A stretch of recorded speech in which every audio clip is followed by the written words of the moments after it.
Welcome to our classes MDH। और ये कोई मसाला नहीं, ये है मसालेदार क्लास MDH।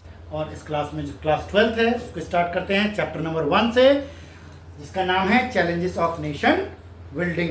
तो जरा आइए। At an hour of midnight on 14-15 August 1947 India attain independence. अब इसमें देखिए, यहाँ पे क्वेश्चन बनता है आपका बोर्ड का कि और वाइवा का भी कि 14 और 15 अगस्त दो डेट क्यों दे रखी है। एक डेट भी तो हो सकती है। इंडिया इंडिपेंडेंट जब 15 अगस्त को हुआ तो 15 होनी चाहिए थी, 14 क्यों है?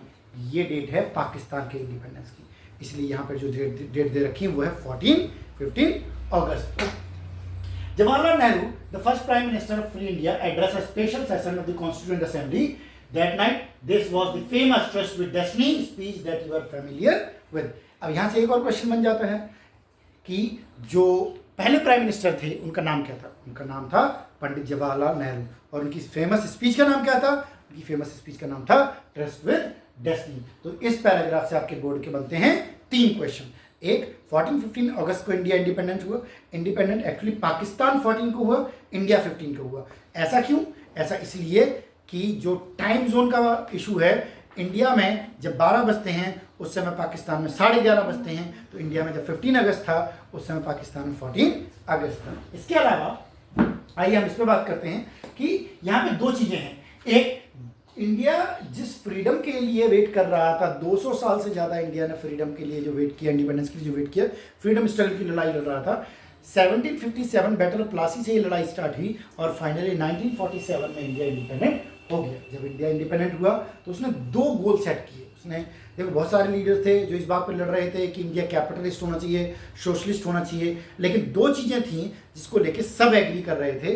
एक ये था कि इंडिया डेमोक्रेटिक होगा और दूसरा ये था कि इंडिया सोशली डिसएडवांटेज और पुअर के वेलफेयर के लिए काम करेगा, है। लेकिन इंडिया इंडिपेंडेंट तो हुआ, लेकिन इंडिया को एक और प्रॉब्लम फेस करनी पड़ी और ये प्रॉब्लम थी प्रॉब्लम ऑफ पार्टीशन, जिसका 2 नंबर का क्वेश्चन यहाँ से दोबारा बन जाता है कि this was not going to be easy. यहाँ से क्वेश्चन बन जाता है India was born in a very difficult circumstances. किन सर्कमस्टेंसेस की बात कर रहे हैं? ये कितने नंबर का सवाल है? ये बनता है आपका 2 नंबर का सवाल। इस सर्कमस्टेंसेस क्या थे? पहला सर्कमस्टेंसेस देखिए जरा कि freedom came with the partition of country.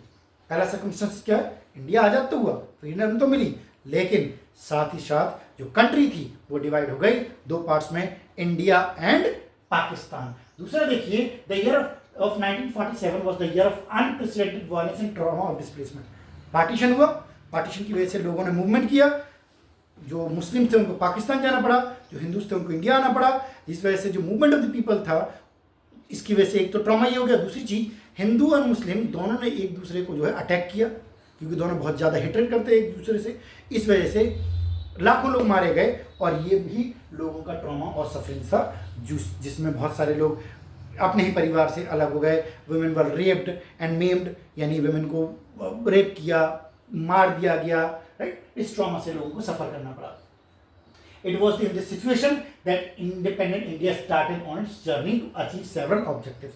अब एक तरफ देखो पार्टीशन चल रहा है, लोग मूव कर रहे हैं, लोग रेफ्यूजी कैंप्स में आ रहे हैं, उनको शेल्टर देना, उनको फूड देना, उनको सिक्योरिटी देना। दूसरी तरफ जो इंडिया इंडिपेंडेंट हुआ है उसको आगे किस डायरेक्शन में ले जाना, ये बहुत ज़्यादा डिफिकल्ट टास्क था जो हमारे फ्रीडम फाइटर्स आगे लेके गए। और उन्होंने अपनी साइड, यानी क्या करना है, अपना एम नहीं खोया इतनी सारी प्रॉब्लम के बाद भी।